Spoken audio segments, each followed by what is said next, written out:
We're doing this on a Monday, so we might be a little bit of Monday vibes right now. It's true. I'm trying to un-Monday myself, and I don't know how it's going. I can feel it. I really feel it in me. This is not great podcast energy. We can cut out parts. It's fine. Yeah.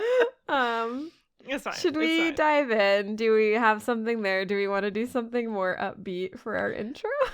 I think I had an idea, but now I don't have it anymore. I did get attacked by a spider today, which was horrifying and exciting. That's good vibes, right? Getting literally mauled by spiders. That's the kind of Monday we're having. God. It's fine. Monday vibes are so off. It came down from the ceiling on me. It was like right next to my eyeball, and I thought it was a gnat because we've been having issues with fruit flies, and I like flung my head to the side, and I was like, it has legs. So anyway, that's the day I'm having. But I'm excited for this podcast. I think it'll take my mind off all the spiders. Yeah. It'll be good. Okay. All right. Yay. Podcast. Anxiety and spiders.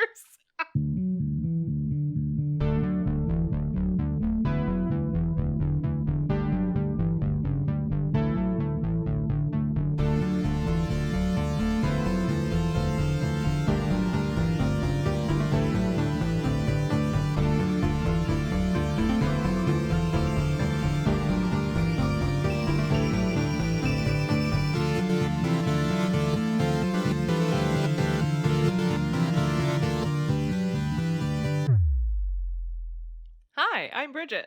And I'm Maddie. Welcome to Baddy Breakdowns, where we hang out, have fun, and play games all the way to the end. Today, we're going to talk about Oxenfree II, Lost Signals.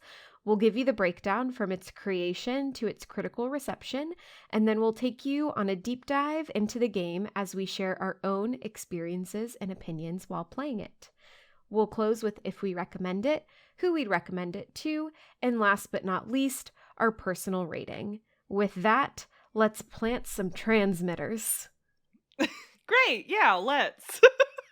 I thought that was a good one. Perfect. No? I'm coming up with the next one we do. This one was good. What would you have made it? I don't know. I haven't had time to think about it. The other one I considered was let's tune some radios. Is that one better?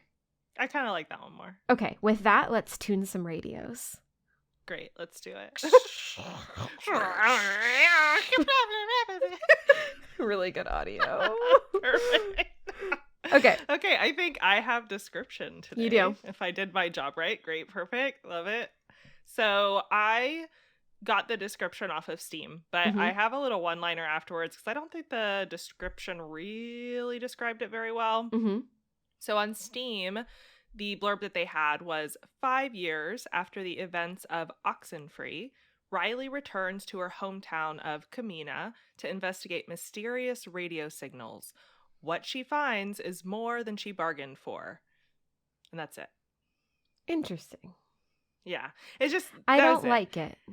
No, it wasn't a very good blurb. I think the blurb was relying a lot better on you playing the first one. So they were just like, we don't have to say anything. It's Oxenfree II, done. Ship it. Well, that's so interesting because in every interview that I've seen about this game, they're like, you don't have to have played the first one to play this one. And I didn't. So I'm really excited to talk about that because I think I disagree a little bit. Ooh, cool. But I'll be interested to see what you say as someone who didn't play the first one because I played the first one. But anyway, my one-liner for it, just to describe the kind of game it is, so you guys know going in, is it's, and Maddie, let me know if you disagree with this, but I felt good about it. But I think it's a story-driven thriller. It's a walking sim with a little bit of choose your own adventure spice, and that's really what it is. And that's my hot take for today, is that it's mostly a walking sim with a lot of story. Yeah. A little bit of choose. I like the choose your own adventure. There's actually a lot of choices in this game. Agree. So I definitely agree with that, like branching narrative. And I would add that there's, hopefully that's the dog. Great. Making himself comfy. I would add that I think there's like a little bit of light horror maybe in here. Okay. Yeah, I vibe with that. I always have trouble And, telling the difference between thriller and horror. So much trouble. So you know, I think it leans to me a little bit more horror. Like I always think about spicy. like would my friends who can't do horror be able to handle this? And I think actually no. Like the real big babies. Ooh, okay, that's fair. That's fair. Yeah. Yeah. There's just like a few moments where I got like spooked. But Ooh, okay, that's fun. anyways, so I just add that Yeah. little bit of element, and then maybe like light puzzle, like light. Light puzzle, extra light. It's extra light, but I think there's something there with like That's true. You have to think at some moments about how to do the next thing. Yeah. Yeah, I would give you that. Okay. Cool. Okay. How it's made, Baddy. How it's made. Yeah. So Oxenfree II was created by Night School Studio. It's a really small studio founded by two cousins, Sean Krankle, which love the last name, Yes. and Adam Hines. Sean, kind of background before they kind of formed Night School Studio, Sean had a stint at Telltale Games, and Adam worked at Disney on a mobile game that flopped, and his whole team got laid off. Oh, that's sad. What a roller coaster you just went through.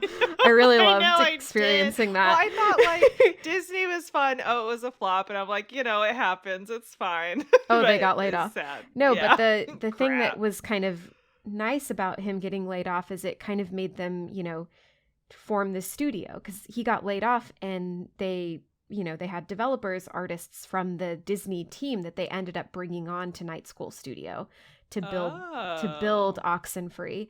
And I'm going to talk a little bit about Oxenfree because it's hard to talk about Oxenfree II without also talking about Oxenfree I when we're talking about how it was made. Their original inspiration for Oxenfree was to create a game like Limbo where you could talk and you can like have dialogue with the characters, which I see it. Interesting. Yeah. And the game setting, I just put this here because we both live in the Pacific Northwest, and I really loved this little line that they had, or it's not a line, but they said that the game setting is a love letter to the Pacific Northwest. That's so cute. Yeah, their lead artist, Heather Gross. Let me just double check that name. Yes, Heather Gross.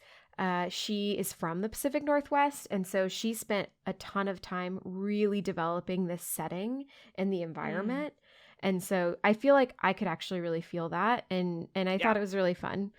And they were also, for the story, they were inspired by coming of age stories like Freaks and Geeks and Stand By Me. I've never watched Stand By Me, but I've watched Freaks and Geeks. So that was the original. I don't think I've seen either one of them. I think, actually, no, I take it back. I saw Stand By Me a long, long time ago. But it's like a classic. I need to watch it.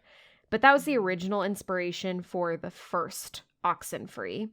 And then between Oxenfree 1 and Oxenfree 2, they actually released two games, After Party and the Next Stop Nowhere, which was a mobile only. Next Stop Nowhere was mobile only. Oh, and I played After Party, but I didn't know that they had another one outside of that. But maybe because it was mobile only, I just didn't notice. It's also Apple only. It's iOS exclusive. Oh. Yeah. Okay. And both, to my gathering, or when I was kind of lightly researching, and I don't know if you're planning to talk about this, which it's fine if you're not, but they both had mixed to negative reviews actually. Whereas the two middle ones? Yeah. Oxenfree had a really great reception, but the middle two kind of didn't actually.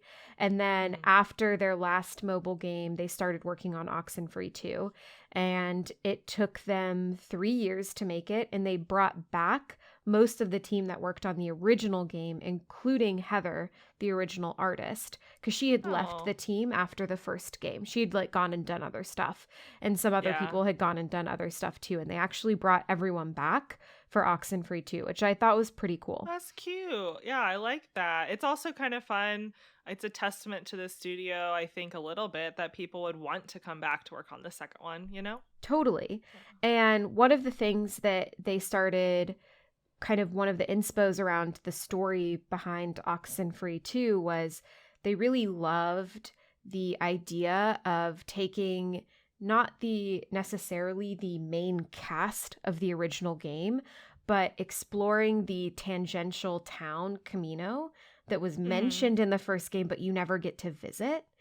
Yeah. And then instead of doing this, coming of age teenager based story, they really wanted to have the protagonist be someone in their early 30s that's faced with a completely different type of kind of coming of age story, where it's not coming of middle age. Yes, someone about to turn 30.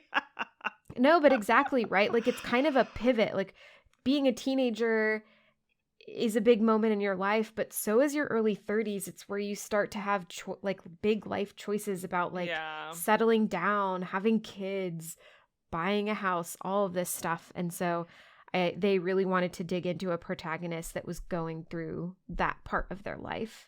And did they say anything about the intention to age up with the audience? Because that's what I thought they were doing was, oh, you played this as a teen and then it's 7 years later, so we're gonna add 7 and then you're gonna play it as a 30-year-old. Do you know, did they mention that at all? They didn't mention that. No, okay. They didn't mention that explicitly in any of the ones that I saw. They mostly just liked the idea of kind of pivoting on that age versus the first one. Okay. Yeah. And I think she's a little bit older than right? Because if you're a teen, that would, if we aged up with it would be more or mid-20s versus mid-30s. Yeah. Mid to early 30s. That's a good point. Yeah. Yeah. But I feel like the only life-changing event that I went through in my mid-20s was COVID. So we kind of we lost a big transformative whatever. Anyways. Yeah, it's fine. Think about I try not to dwell on that. Yeah, moving forward. Moving forward. So for Oxenfree 2, compared to Oxenfree 1, some of the game mechanics that they wanted to build on. So Oxenfree 1 was built in Unity. I couldn't find, to be fair, I didn't look too hard because I was running out of time.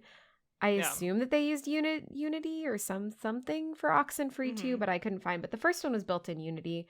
And when they approached expanding on Oxenfree 1, and also what they learned from After Party and Next Stop Nowhere, is they wanted to build on that dialogue that they're really famous for, that dialogue mechanic that we'll talk about, and add an element of one, who you could even talk to, because you don't necessarily have to be on the same, in the same space as them, which is the walkie-talkie, right? You could just say, hey, someone in the walkie-talkie, you don't necessarily have to talk to the person that's right next to you. And then also where you could go. That was another big one. Whereas I guess the original one was pretty linear. They really wanted to expand it out a bit more in this one. Yeah. To be a little bit less linear, although I'm not sure how much less linear it landed for me. I'm curious how you went through the story. Maybe we'll have some differences, but it felt It felt a little bit linear. I'm excited to see which it was open but linear. Order. It was open but linear. I don't know if that makes sense. To me, that's how I took it. And then the other one is they were really proud of the time tears mechanic that they added in this game. It's not used a ton, but when it is used, it is pretty cool. Essentially, you can move through time, through these time tears, and that took them a lot of time, and they built, they were really proud of that. And lastly, obviously, because they're famous for their dialogue and how their dialogue system works, they spent a ton of time. Like he said, they spent 80% of their time really perfecting the dialogue, both from a timing perspective as well as a writing perspective.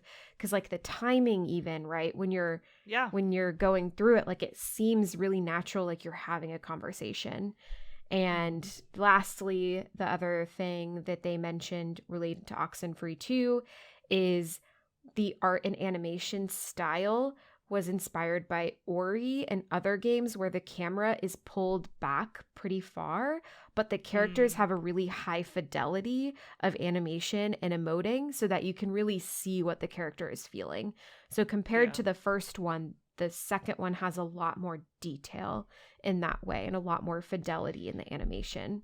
That's interesting because I don't know if I noticed that because I ended up playing it on my phone and it was a small Bridgette, screen. you were supposed to play it on your desktop. So that we would do different things. It was $20.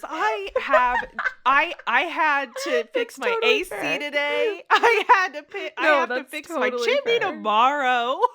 I know, that's fair. It's funny. You didn't tell me that though. The last time we talked, it was like, okay, I'll play the mobile version. You do the desktop version. Whatever. Yeah. Okay. It's fine. And then one other thing that I wanted to briefly talk about is they were acquired actually by Netflix for Oxenfree II. So the whole studio was actually acquired by Netflix. It wasn't just that Netflix is the releaser of this game. Like they now have acquired Night School Studios. And so part of the interview was asking them how they're liking their Netflix partnership. I mean, they're not going to say anything bad about it, but they did say that they've really enjoyed it so far. They really liked that it allowed them to get both Oxenfree 1 and 2 localized in over 30 languages, which they wouldn't have been able to do as a small studio. And so they were really excited about that and being able to utilize Netflix's resources in that way. And also they mentioned that they got to utilize Netflix's like recording rooms for their voice acting, which was a lot more, advanced fancy than Oxenfree 1. And overall, they've loved the partnership. And I think it was Adam in this interview talked about how he was really excited that because they're working with Netflix now, maybe there's a potential for doing a show for Oxenfree, which he got, he seemed pretty excited about. Yeah, I thought that had already... So back when we had talked about this game, when we were doing the like what's our top games for the whatever it is for the year, I read about Netflix and Oxenfree, but I think what I had read was like Netflix's Oxenfree, and I had in my head made this connection that they had decided to make a TV series based on it, and that's why they are referencing everything as Netflix. And I think I connected in my head. Then once we found out, like when we went to go play this game, that it was actually made by Netflix, I still thought that there was a TV show because that was the fake thing that I had made up in my head. So now I'm kind of sad because I was looking forward to the TV show. God damn it. Yeah, no, it's not like officially announced or being produced officially or anything. I'm sure Netflix is seeing how the game is received. But yeah, so on the podcast, I guess I didn't mention it, but FYI, this game was published by Netflix Games. So when Bridgette and I are talking about how we played it on mobile, it's because Netflix Games is only on mobile right now.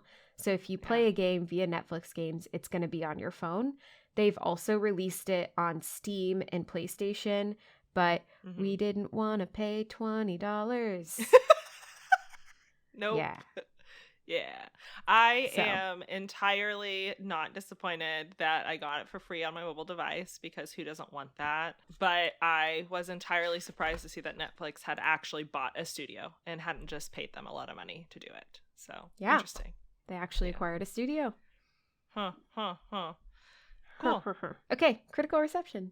Go for it. Critical reception. So, I didn't do critical reception for this until after I had finished, because I didn't want my gameplay I always do that to be tainted. Yes.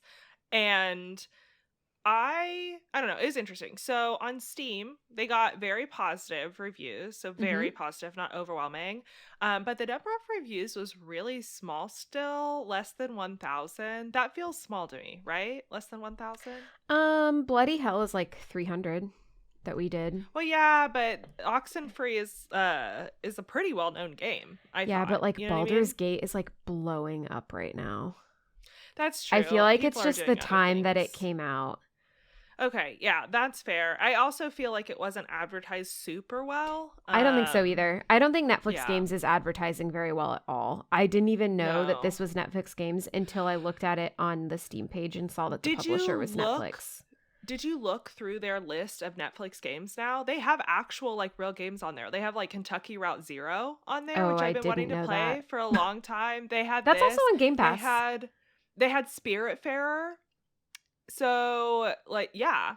Yeah. I'm assuming all of these obviously aren't like Netflix owned studios, but it was still crazy to see an actual catalog of games on there. Because I went through and scrolled, but I don't feel like their advertising exists at all whatsoever. Just doesn't. Interesting. Yeah, no, but anyway. I didn't notice that. Yeah. I just went through to look because I was like, oh, this is kind of crazy that they had Oxenfree on here. I wonder what else they have. But anyway, so very positive on Steam. On IGN and GameSpot, it both got a 7 out of 10, which is pretty good, pretty respectable. The thing that was so interesting to me about all the reviews were that both the people who recommended it and the people who didn't recommend it said pretty much the exact same thing in their reviews. Everyone was talking about like the atmosphere being great and how it really did seem like a second Oxenfree, like a continuation of it. Kind of like how Tears of the Kingdom was a continuation of Breath of the Wild, but didn't really feel like a brand new spanking sequel. It was kind of like that. And that was repeated constantly throughout these reviews, regardless if it was a positive or a negative. The interesting part also was a lot of the positive reviews that were like recommend literally said that they were mixed as they recommended it and were feeling kind of conflicty about it. So I thought that was really interesting just because it seemed like to me, reading how similar all of the positive and negative reviews were, reading that some of the positive ones still felt mixed, it really just feels mixed to me. Like it feels like people are conflicted with whether or not they like this game based on all this reading. Now, of course, there were people who were super into it still, and there were people who were super not into it, of course, but you know, it felt overwhelmingly that way. I pulled out one of the review quotes that I felt summed it up pretty well, the way that I was kind of seeing this, and we can talk about it more as we dig into, you know, our thoughts and feelings on it. But the quote that I pulled was from Steam, and it said, "It's all right, but after the first game, I expected a bit more. The aesthetics are there, the vibe is there. I just honestly feel a lot of uncovered, undeveloped potential in this. I wish this game was straight up different." And that is like the vibe where everyone was like, ugh, like, ugh. Okay, I want to just talk about it because I'm so like, I love that you've played the first one and I haven't, because I have a feeling that we're going to have different opinions. I think we're going to have super different opinions. And if we end up in the same spot, I'm going to be really surprised. Yeah, so I'm really, really interested. Okay, do you want to dig in? Yeah, okay. Let's dig in. First impressions, you get to start. Okay, so my first impressions is, well, I just wrote a really like stupid thing where I'm like doing it mobile via Netflix. You know, playing a mobile game. Cool.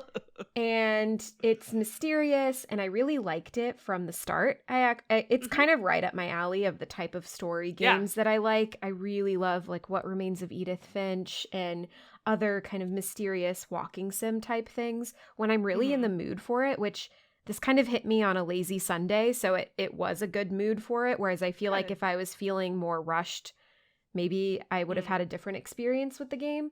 But thankfully, it's pretty good. On the phone, I'm going to talk a little bit about that because it was kind of the first like full-fledged game that I've played on my phone. I'm not a mobile gamer at all.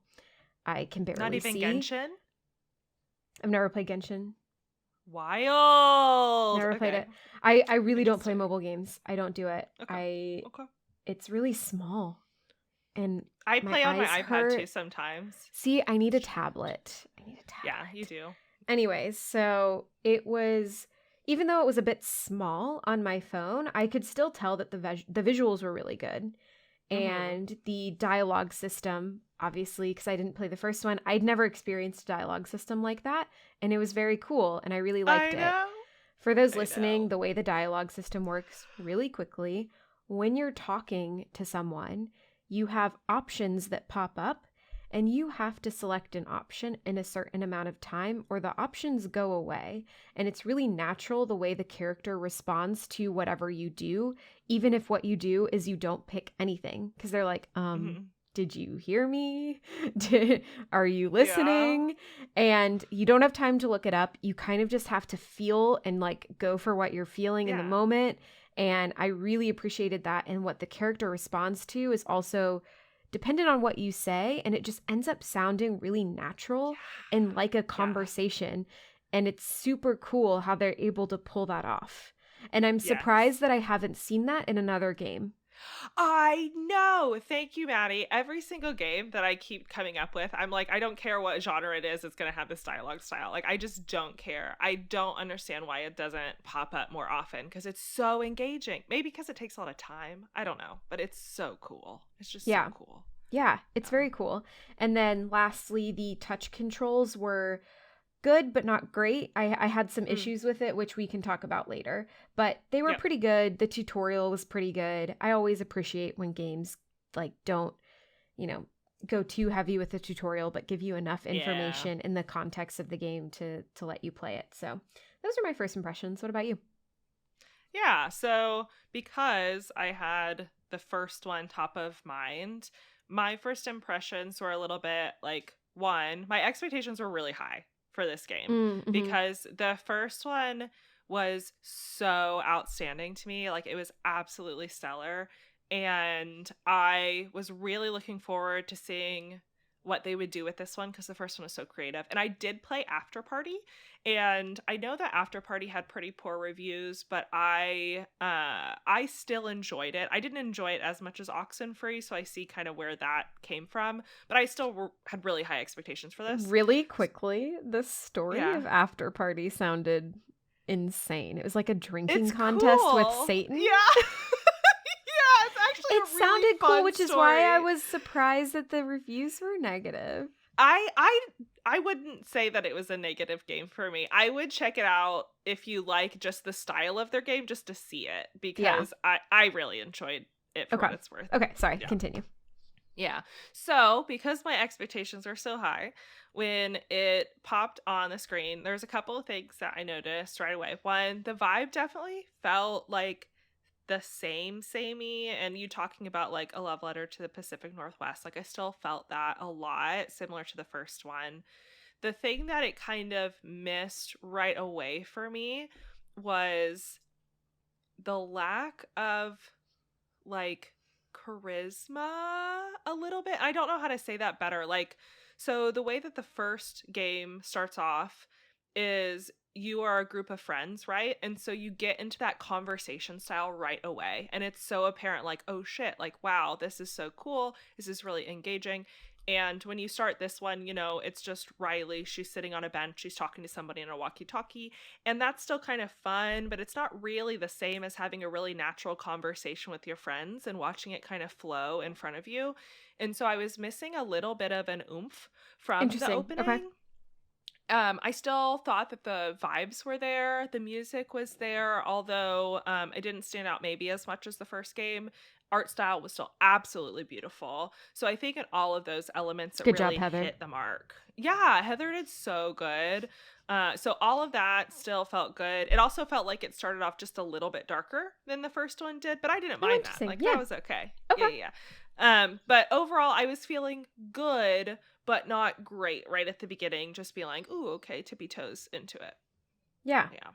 So really quickly, for those listening, I think what we'll do is something really similar to how we did the Somerville episode, where we'll talk about the story up to a point, and then we'll give like a major spoiler at the end, and then talk about the different endings. So for now, we're not talking about the endings necessarily, but if you absolutely want no spoilers, go play the game, come back. It's 5 to 6 hours. So yeah, real short. Worth it. If you or a friend has Netflix, the Netflix crackdown on password sharing does not apply to phones. Happy to report. Go play it. I was wondering why yours worked. Yeah, it does not work on phones. I'm still logged on my mobile device with my parents' Netflix login. It still works. They haven't gotten me quite yet. They kicked me off the TV, but I'm still on mobile. They can't stop me from gaming. They can't stop me from gaming. So anyways, okay, there's the quick little thing. So the way it opens up is you are Riley, and you are a woman in her I thought mid to late 30s initially, but then as the game goes on, she implies she's maybe a little bit younger than that and that she just seems older. The other thing that quickly I have to say is that the voice sounds like Elastigirl. Ooh, you're right. You know, I thought she sounded kind of familiar. That's a vibe. Yeah. I could not get that out of my head. I was like, oh my God, this is Elastigirl. It sounds just like that actress. I think Helen Hunt or whatever. It's not Helen Hunt. It's not the same actress, but just the voice sounded super similar. I'm glad that I didn't notice that throughout the game.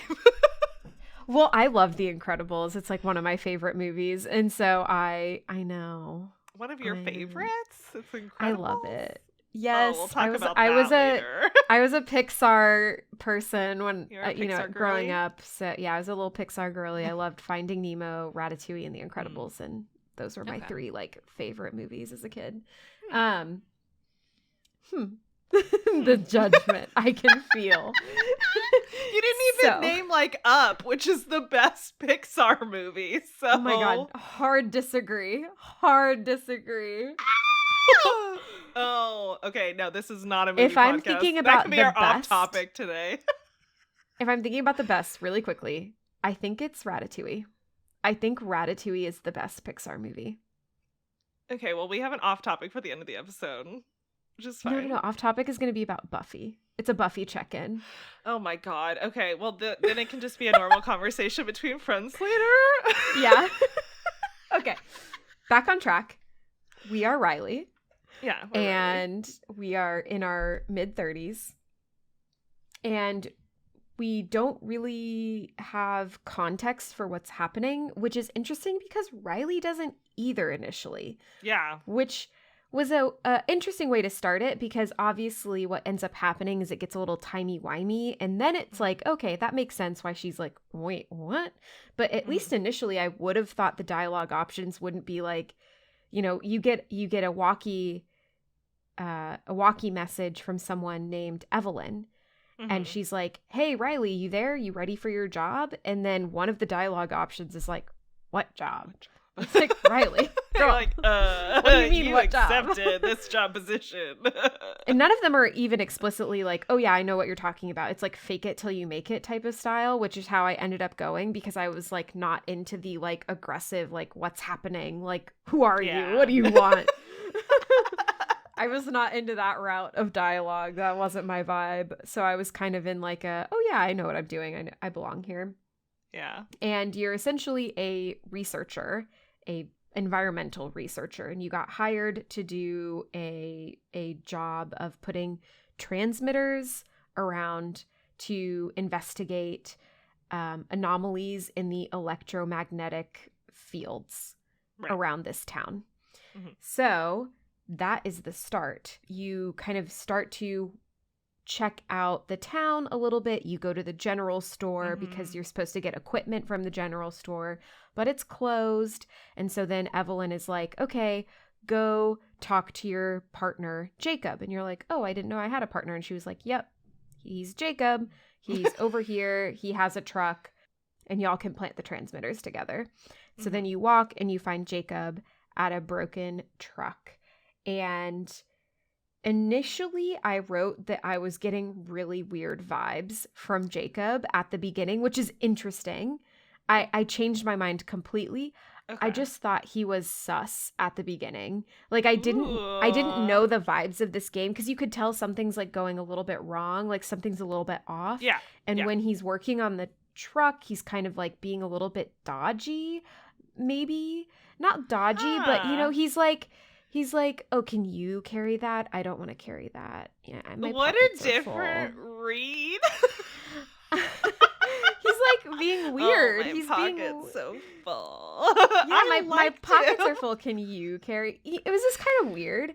And then at that point, I think that is where I have the first wig out and reset. Like after you talk to Jacob and start doing a thing, or is it when you plant the first transmitter? Yeah, so I'm pretty sure it's when you plant the first transmitter. Okay. Yeah, because you Okay. can't fix. Sorry, the I'll truck. rewind that then. So you find Jacob, and the truck is broken down. Yeah. And so then you have to pivot and you have to climb and you have to just walk it. And Jacob is like whining about it, but he is whining the whole time. But I vibed with that because I would also be whining the whole time. No, I end up really loving Jacob. It's just funny how his character initially hit me because of the stuff that he would say that was like, so for context in the podcast, one of the things that he says to Riley is, can you carry the transmitter? My backpack is already full.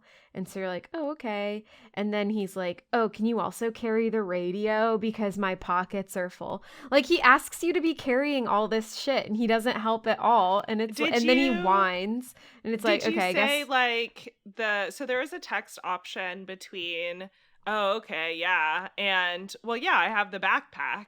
Did you say the, oh, okay? Yeah. Okay, I said, well, I have a backpack. Fine.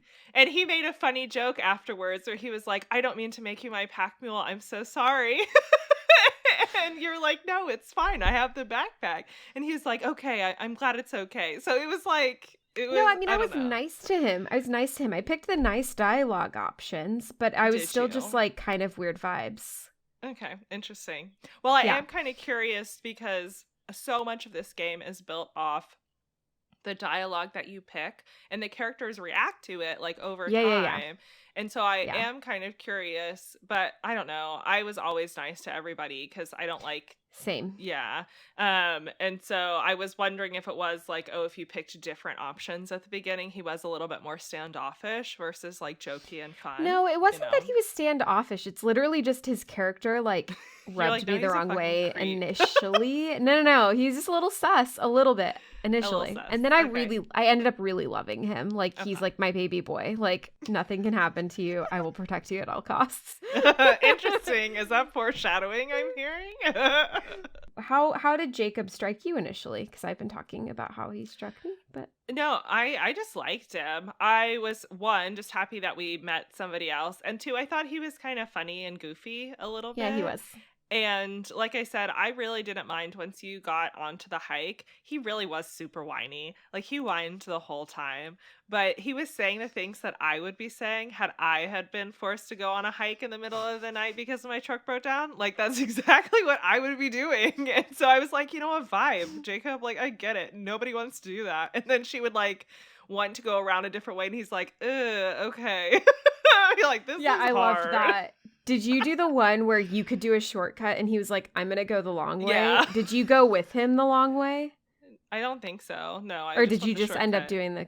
So I ended up going doubling back and going the long way with him. And he was like, oh, so you saw it my way or whatever. It was cute. Oh, that's fun. I like the options that they give. Yeah. Yeah. But yeah, no, I liked him a lot. I think throughout the whole game, I liked him. I only liked him more. So I'm boring in that sense. I just liked him. He was fun. Yeah. And I really, I think his character plays off of Riley really well. Mm-hmm. And I thought I think it's a good addition that he was there from the beginning.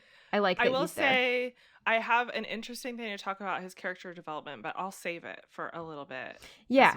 Let's save it for when we keep going. Do you want to talk about the transmitter and what happens after you plant the first transmitter?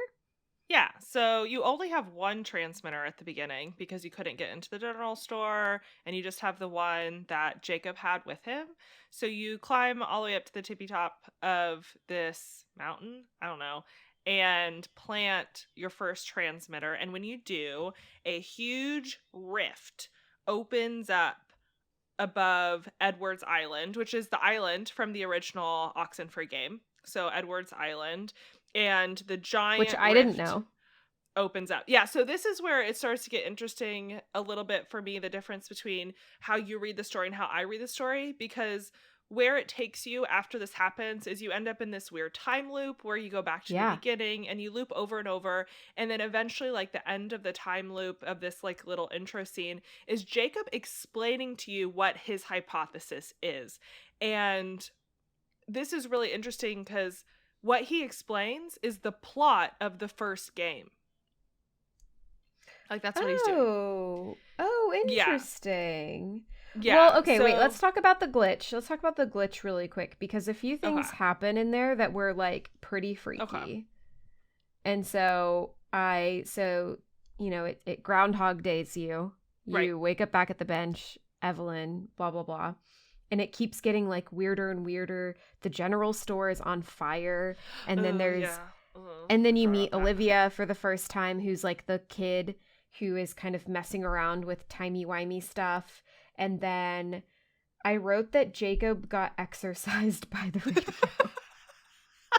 Not jazzercise? No, just kidding. And so the thing that kind of started, and this is why I think it's more horror, is because Jacob gets possessed for a little bit, and you have to kind of that's save true. him with your radio initially. And it's kind of freaky.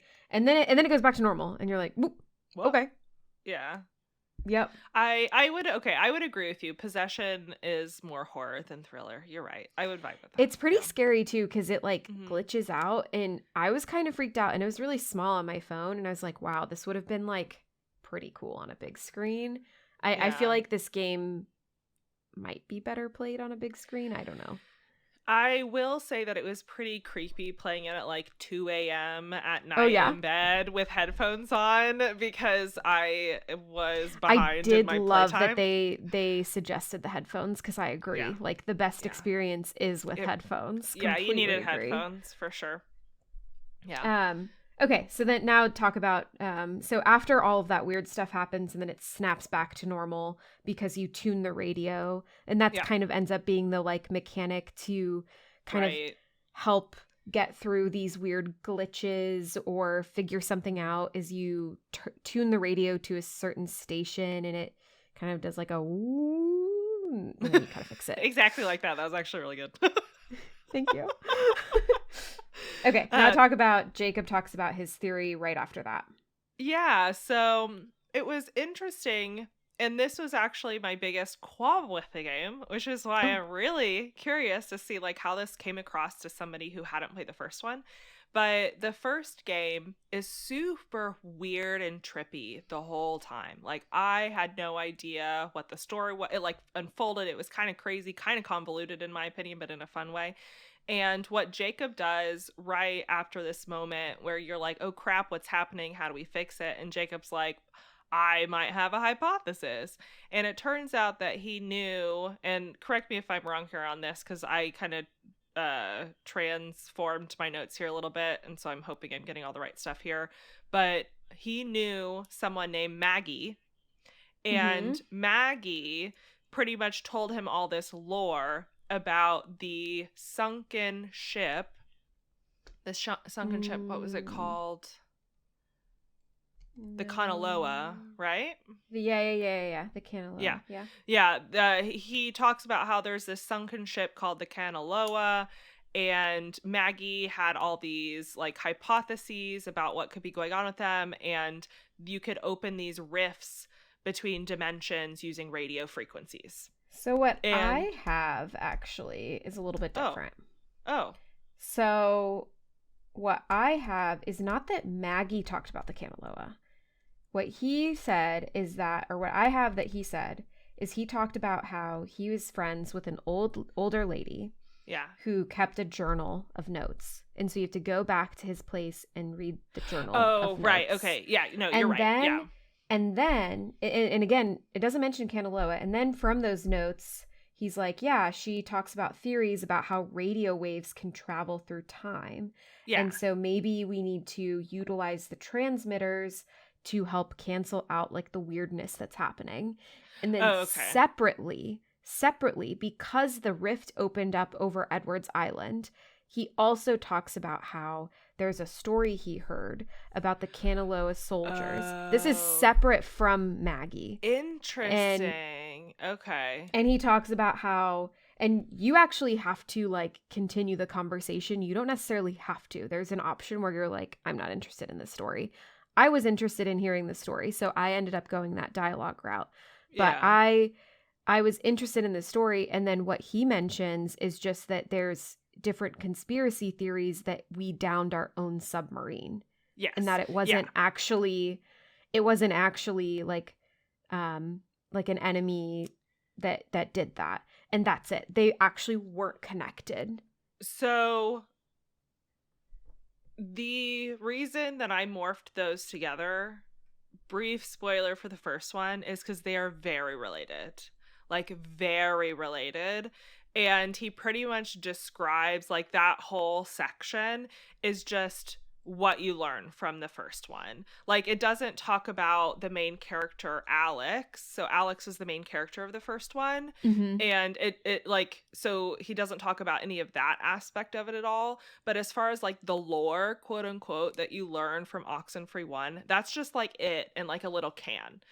And that's why it was so interesting to me that they just like outright had it really early in the game, because I had anticipated a little bit more mystery, and it didn't feel like this game had mystery to me because I already knew that the things he said were true because I had already played the first one. I was like, yeah, that's correct. Yes, those are radio signals. So I was reading it completely differently, and I also didn't mash those two things together initially because it was given to me separately. Like, he was talking about the USS Kanaloa in a separate conversation from the journal notes about radio waves, like in time travel. Do you want a super spoiler for the first one or no? I don't. Okay. Because... No, okay. I don't want it. I don't want it. Okay, all right, Don't. Okay. Stop. You should play the first I one. am. I bought it. Okay. We can do a follow-up off topic then when you're back from your hiking trip. Yeah. Yeah. So... But that's really interesting that you kept this separate then. Okay. Because I think in my head, as I was going through here at this point, I was just like, oh, okay, they're just going to like say stuff? All right. Okay. And it took away some of the mystery right away for me because I was like, and then I was still pretty confused because I was just like, well, she didn't have to though. That's like the dialogue option you choose, right? Is it? Did you have a dialogue option for her being like, what the fuck? Okay. All right. I probably said that I believed it because I did. Yeah. I mean, I did too because I was like, well, I trust him and I trust this Maggie lady and her journals. Yeah, that's fair. Yeah. But then after you figure out, okay, you need to go and place these 3 more transmitters, you have to break in to the general store, which is kind of a cute little cutscene. Really quickly, Evelyn is like also on the walkie because she's investigating this with you. Yeah. And she's like, can you plant the other transmitters because we're getting some really weird readings, and so we need more transmitters. And they have to be placed above 3,000 feet elevation. And so there's only like a couple other spots that could be placed in the town. So when you look at your map, you're like, okay, I know which places I need to go to. Yeah, it was pretty straightforward. The map wasn't too large, I thought. I thought it was good size. No, I thought it was good sized. Yeah. So you break into the general store, and you end up getting the rest of your stuff that you needed. So it was climbing gear, which you'll use to like traverse the terrain, and the other 3 transmitters. I thought it was super cute and small towny that Jacob was like, yeah, I know that he keeps a key in the back mat to get inside of the general store. I was like, that's so like small town, and I really liked it. Yeah. And then later on when you have to go into another place, it's like open and it's like, wow. Yeah, exactly. And I'm like, no yeah, one that locks sounds their right. Stuff. Yeah. That sounds exactly Which is correct. so true though. DK's parents, they live in a small town in Texas. They don't lock their car. Yeah, no. I didn't lock my car. Like ever. No. Yeah, I didn't lock it. I knew people who didn't lock their houses. Yeah. Yeah. Mm-hmm. That's just how life is. Yeah. It's not like Seattle where you lock it 3 times and take everything out. Yes. Wild. So crazy. Anyways. So after you get the 3, now I think is where the question pops up of which one did you go do first? And could that actually be different? Yeah. So I didn't write down the name. I have to look at a map really quick.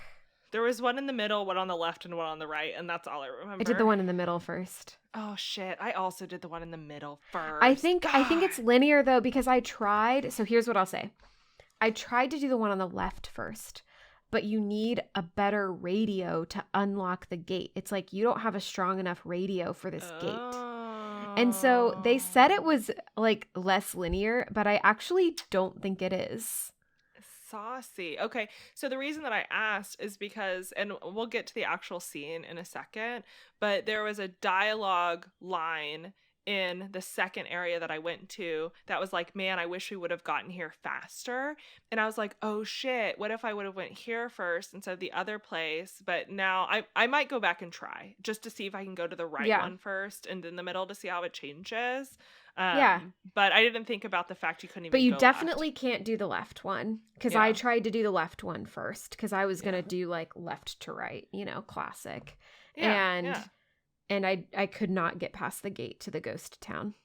Interesting. I might have to try the right, middle, left sometime just to see how it goes. But yes, I also did middle first. So you want to talk about the middle one? I think it was pretty straightforward, the middle one.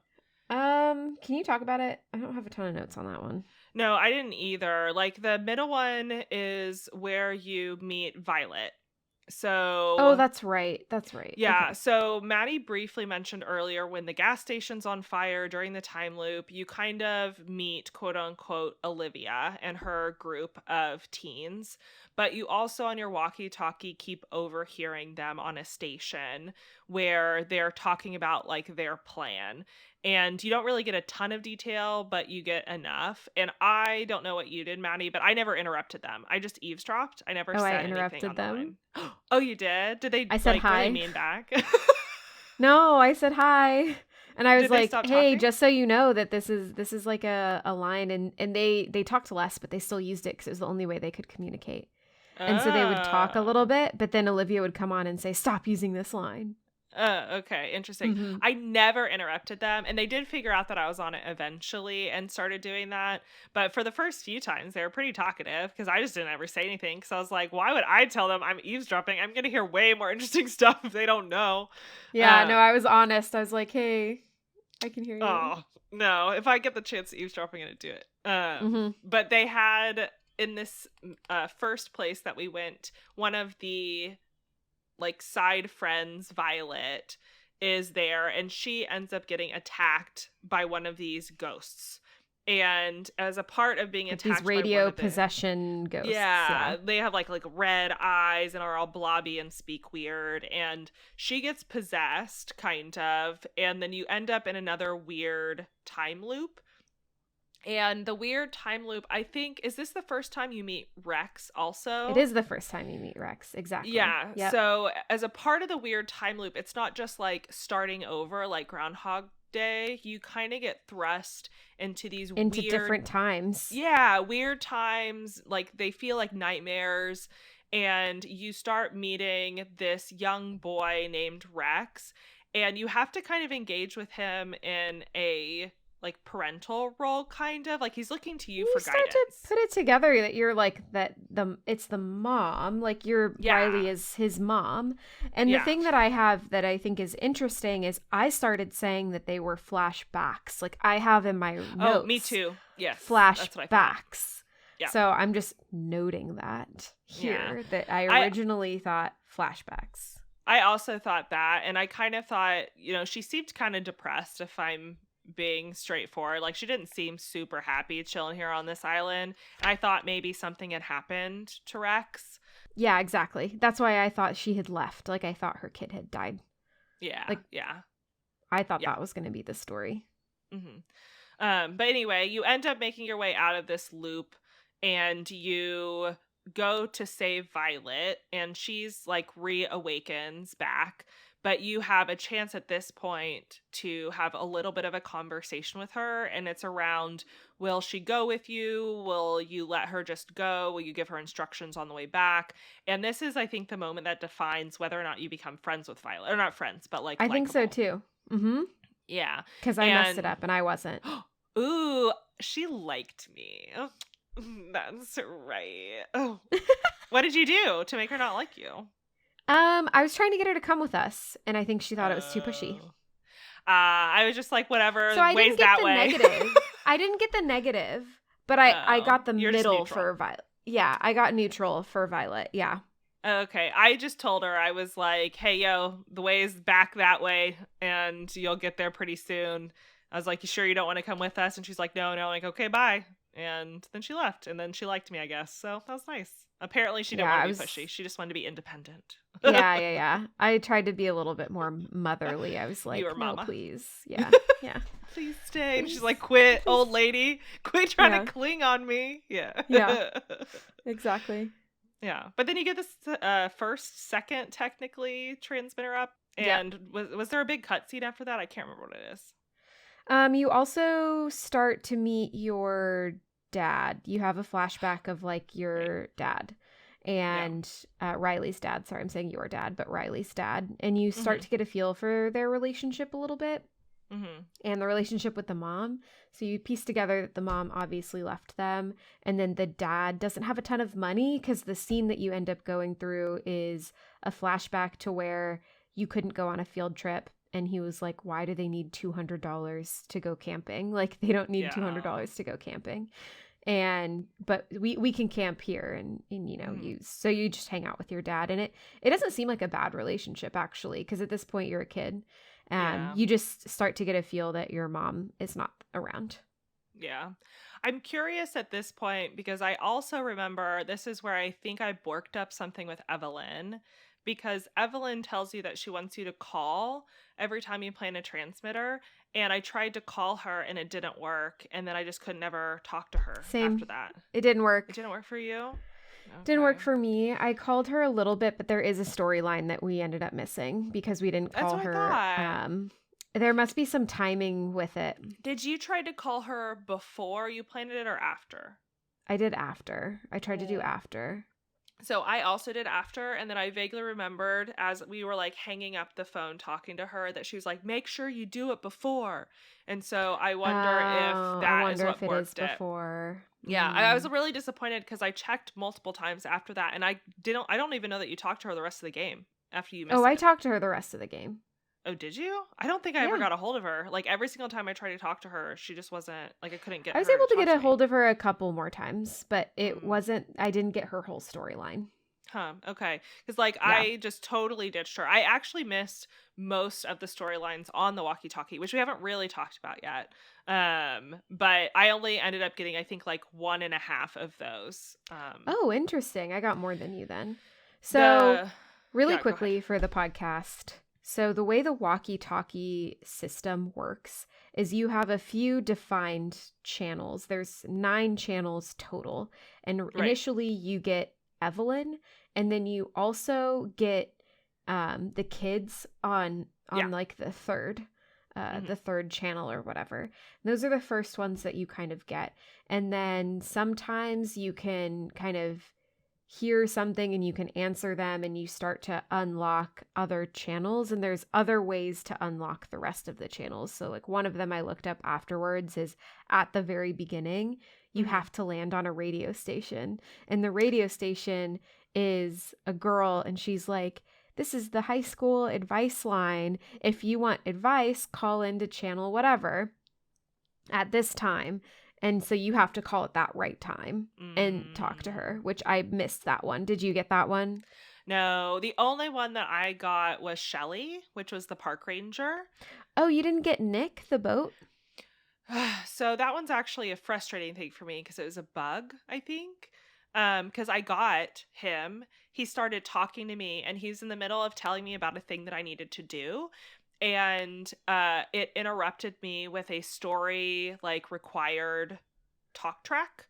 that needed to Oh, happen.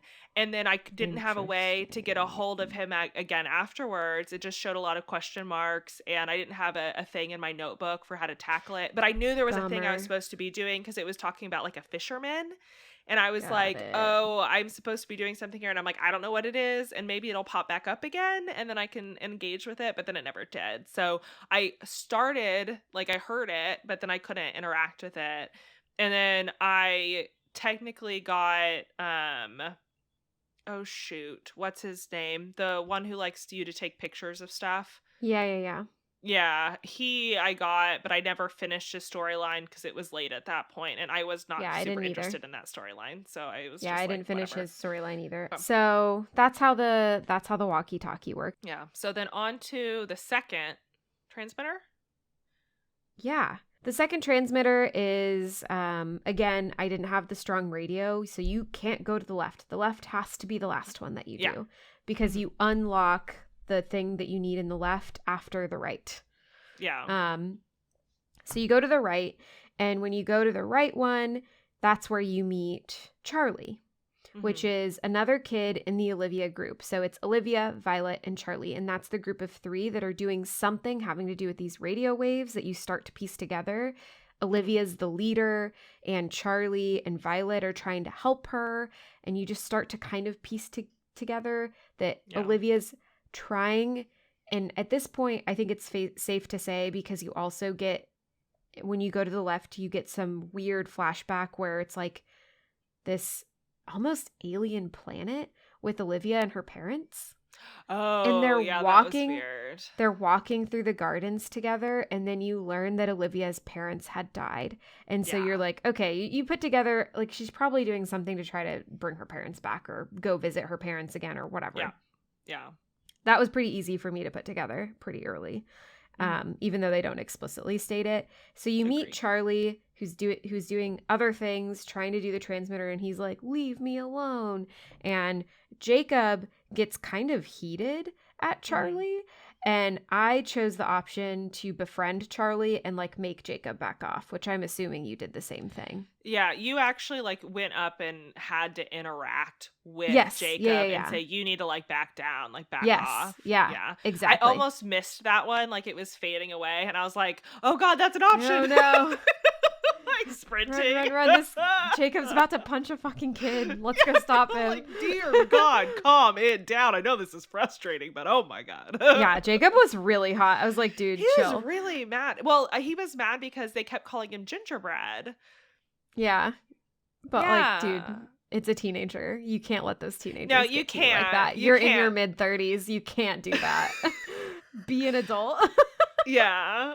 Did you get the whole Gingerbread storyline? I thought that one was actually kind of a fun / sad side story. Oh, I didn't actually. I didn't get the Oh. background on that. Why do they call him Gingerbread? They call him Gingerbread because one time they locked him in, I can't remember if it was a porta potty or what it was. I don't know. Either way, he ended up having to come out with his pants down, like in public. And he talks about how his pubic hair is light colored. And so they thought it was ginger colored. And so they started calling him Gingerbread as a nickname after the color of his pubic hair. Oh my gosh, that's so sad. It's so sad and yet so funny. What dialogue options? When did you learn that? I mean, it was in that same area. It was after you meet Charlie for the first time and he runs away. And so you're back by yourself, but you haven't confronted Charlie yet, I think. Oh, is interesting. When Okay, you're like, yeah. why did he call you Gingerbread? And he's like, oh, must and I'm have like, you missed better it. fucking tell me, bitch. That's I not the missed dialogue it. I option. missed that one. Yeah. That's so funny. Yeah, but I okay, get so- why he hates this kid, is what I'm saying. Yeah.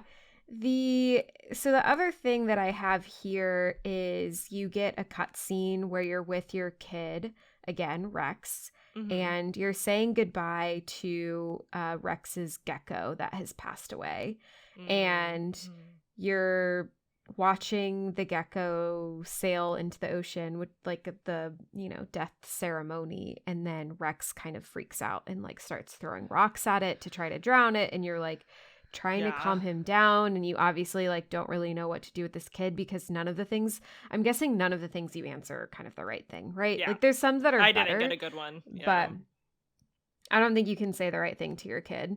And so you start to piece together that this kid kind of has issues, like mental health issues, it seems like kind of, I was getting depression vibes. Like the kid kind of seemed like he had depression and you don't know how to handle it. Like Riley didn't know how to handle it and was maybe not handling it well. Like none of the options she was choosing, I was like, ooh, that's not what you want to say. Yeah. I don't have anything else to say.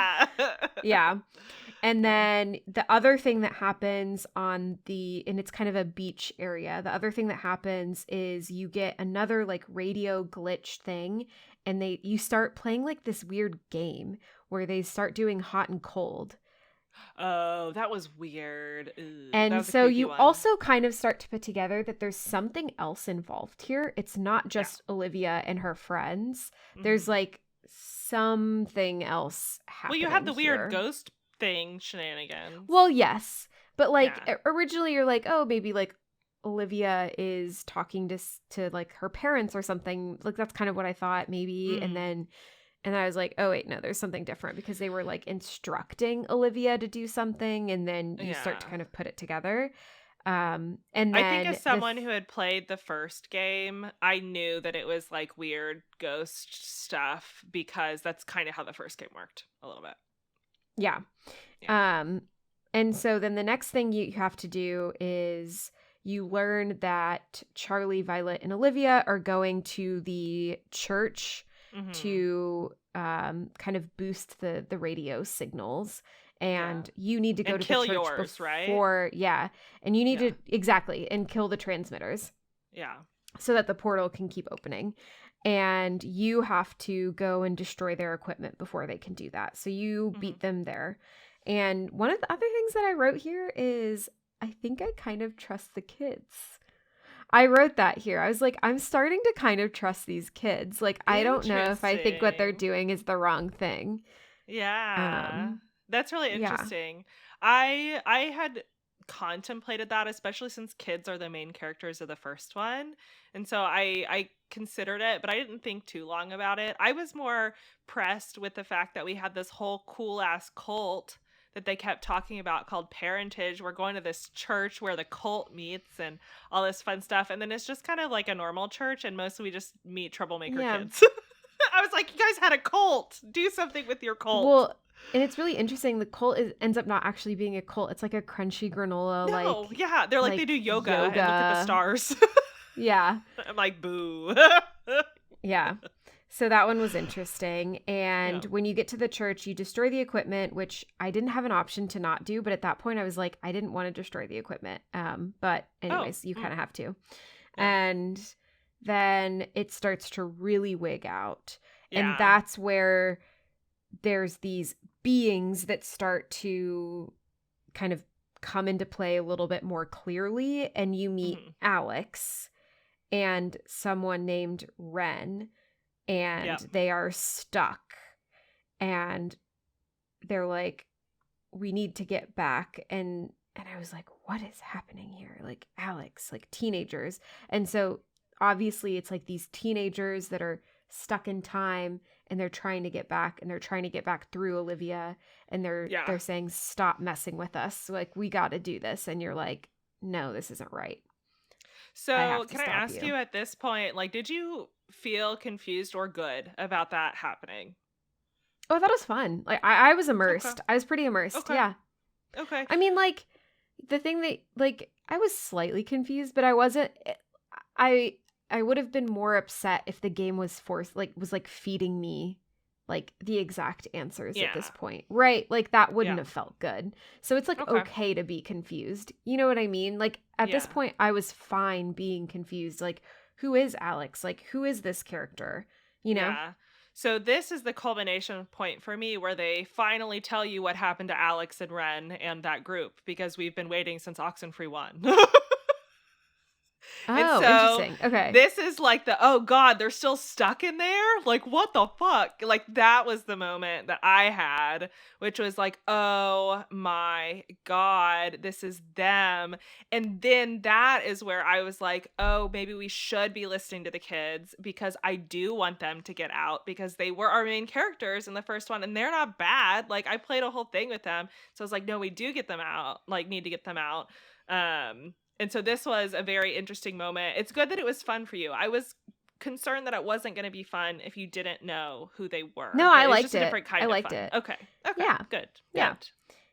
And then the last thing that happens is after that whole scene where you wrestle the radio from Olivia and you get the radio. Did you destroy the radio?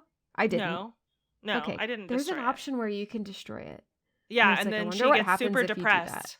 I looked it up. She gets like super depressed. Like, if you, well, we'll talk about it later when we get to all the endings, but it's technically she will like you if you don't break the radio, and she will not like you if you break the radio. Oh, okay. Yeah, I didn't break the radio because I do feel for her. Like, her parents died. Exactly. You kind of understand her.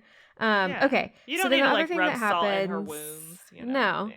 The other thing that happens is randomly Riley just says, "I'm pregnant." That's true. She does do that. And then Jacob is like, "Oh, okay, what? Like, let's talk about it." And the like, only thing that I wrote is like, then this is the realization that your flashbacks are actually flash forwards.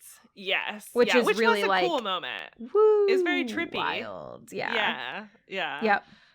I was not anticipating that, but it was very cool. It was a fun fun use of time. Oh, and then this is where you meet Nick, is in this section, like towards the beach. Yes. If you're lucky. If you're lucky, and it's really quickly, it's just a cute little side story. Recommend talking to Nick. That's all I'll say. All right. Yeah. All right, and then we get to the last one. So the last one is this old ghost town, like an old mining town. Oh, and really quickly, on your way to the last one, you also talk to a park ranger, Shelly. Oh, yes, and Shelly. You have the option to save Shelly. Do you save Shelly? Not. Of course I saved Shelly. Okay, I did too. I mean, I think you could have accidentally not saved Shelly. Like, well, yeah, you didn't answer the phone. Well, that wasn't the only route that you can take to go west. There are 2 routes to go west, and if you don't go the route west that takes you by the phone, then you wouldn't have ever saved Shelly. She would have died just because you missed the phone. Yeah, so I was actually pretty happy that I got that one in the first place, because I had forgotten that she had gotten a weird message, and I even cared about that. And then I walked by and a phone rang, and I was like, I'm gonna pick up this phone, and it was like, oh my God, this is the thing. And I was like, oh, my bad. So I accidentally finished that one. But yeah, you could have totally just missed it, and she could have just Yeah. Okay. All right. Continue. Yeah. So you go to this ghost town, and in the ghost town, you notice a couple of machines, one of which is just totally annihilated. And when you get there and like look at this machine, look at this church, you're trying to get to the top of the church steeple in order to put this last transmitter on there. And the only way to get there is through a mine shaft that's been clearly totally like caved in.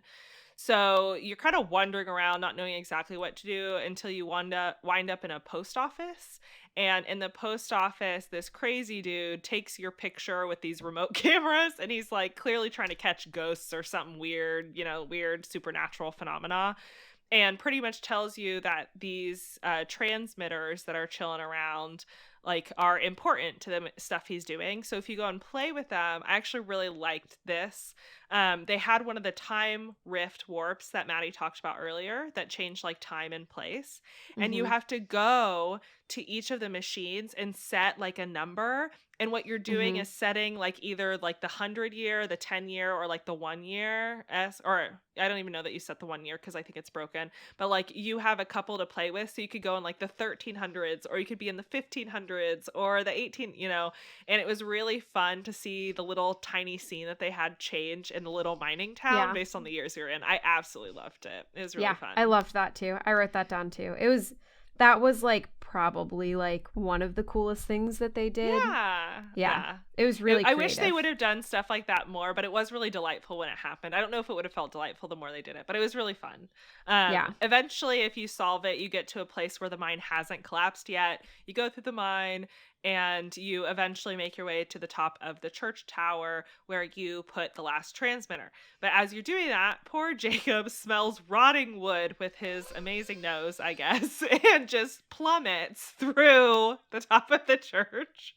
And then you, of course, can't actually activate the transmitter until you go get him, even though you've already put it up. So you have to go down the transmitter where it's this spooky, like infinite, like tunnel of going down in the darkness to possessed church puzzle.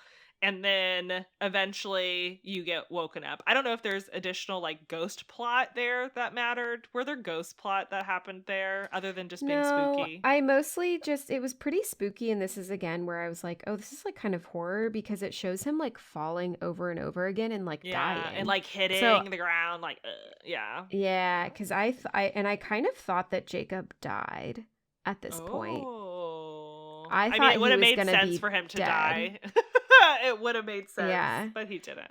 And this is where I also was actually like wondering, because again, I didn't really know what was happening. I was like, when everything reset and it was back to normal and he was alive, I almost didn't believe it. I was like, no, he just like died. Like, where am I? If he was haunted, like if he was gonna be just possessed. I did wonder that, like after the church, because we needed some sort of climactic moment. Like we're putting up the last thing, and I was like, what if he's possessed now and he does something weird? But then he wasn't. He was fine. Yeah, I kind of like wasn't trusting when things would reset back to normal. That's fair, which is kind of why it's fun, you know. But it didn't really pay off. Like that, true. like it didn't. Yeah. But you know, whatever. Okay, so now at this point, you planted the third transmitter, and you, it's like too easy. You're like, this was too easy. So you're easy. Like, you're right. It is too easy. Done. Something's up. It's not done. Yeah. You go back to the town, and then you realize that you have to go to the island. What's it called again? Edwards Island. Edwards Island to, what do you have to do? So Olivia, you end up, you do shut the portal, right? Like you shut the rift, and then Olivia's like, and then told... Alex says, Alex says, hey, sorry, let me just go back and redo that. Yeah. So when you do the third transmitter, the portal over Edwards Island closes, but then Alex shows up kind of radio wavy and is like, Olivia's still trying to do it, and she's trying to do it with the sunken soldiers or whatever. And that's where I was like, oh shit, what? Like, player 3 has entered the game. Like, you kind of heard you've heard about the sunken soldiers, but they haven't been like players in this game yet. Yeah. And so not really, like you just heard about their story, right? And then this is so fun listening to you go through it, because this wasn't an aha moment for me. It was lame. No. I mean, it was just like, of course it's the sunken soldiers. Like, what do you do? Well, yeah, I guess that makes sense. So then you have to go to Edwards Island and try to stop Olivia. And then at this point, like Charlie and Violet are like, fucking peace. I'm not doing that. And then you go to the island, and then throughout this... Did you bring Jacob to the island, or did you leave him I did. behind? That's exactly what I was just about to talk about. Okay. So before you go to the island, you know, Jacob had kind of been mentioning that his dog had kind of wandered off and was looking for his dog the whole time. And he was like, you know, I'm worried about Athena, his dog. And then you finally find Athena. Thank God. Thank God. I was really worried they weren't going to tie that narrative up. And I was like, me too. Or it was going to be like a side quest and I was going to miss it. Ugh. Yeah. But he ties up Athena and he's going, and then you're like off to Edwards Island, and there's a dialogue choice where you can say, I really want you to stay behind. And at first I said, you should stay with Athena. But he kept pushing. He keeps pushing. He's like, no, I think I should go with you. And I was like, are you sure? And he was like, yeah, I think I should go with you. And I was like, okay. I pushed back on him twice. And then the third time, I let him on the boat. That's really interesting. I said he was coming with me. I was like, we gone this far, piece of like, you're getting this boat. Get in this boat. No, fucking boat. I pushed initially because I wanted to see if it would be like, okay, he kind of wants to stay behind, but he's like pretty insistent on coming with you. That's really interesting. So then I let him. Mm-hmm. Okay. Yeah. The other thing that I will mention really briefly is I wanted to take the big boat and it doesn't let you. I know. I also tried to take the ferry boat. I'm like, excuse me, I can drive this boat. It'll be fine. Yeah.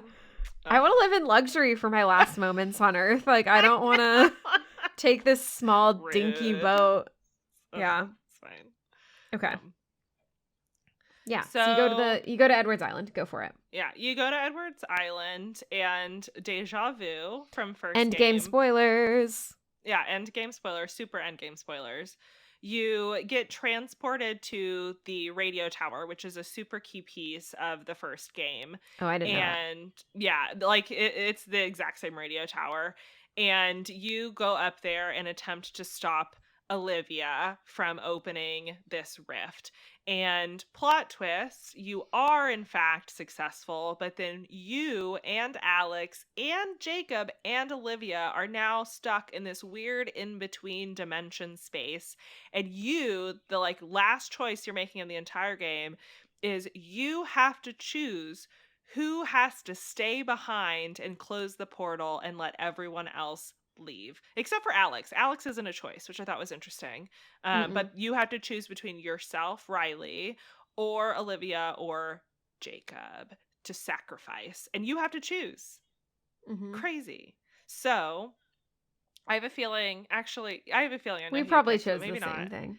Well, of course, because there was really only one choice, and I also have this qualm about that. So, who did you pick? Olivia. Okay, yes. I also picked Olivia. I picked the 16-year-old girl to sacrifice herself. Because she's the only choice. Who? I mean, I picked Olivia. Yeah. Yeah. Yeah, because...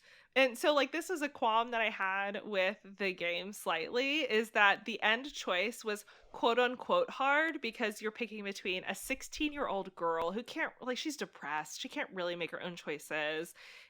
Between you, who has a child that you would like to have, and then Jacob, who's been nothing but a doll and has Athena waiting for him back as that he's and he doesn't offer. He does not offer. He does not offer. And so that's what I was waiting for is Olivia begs to go. She's like, please let me see my parents. I just really want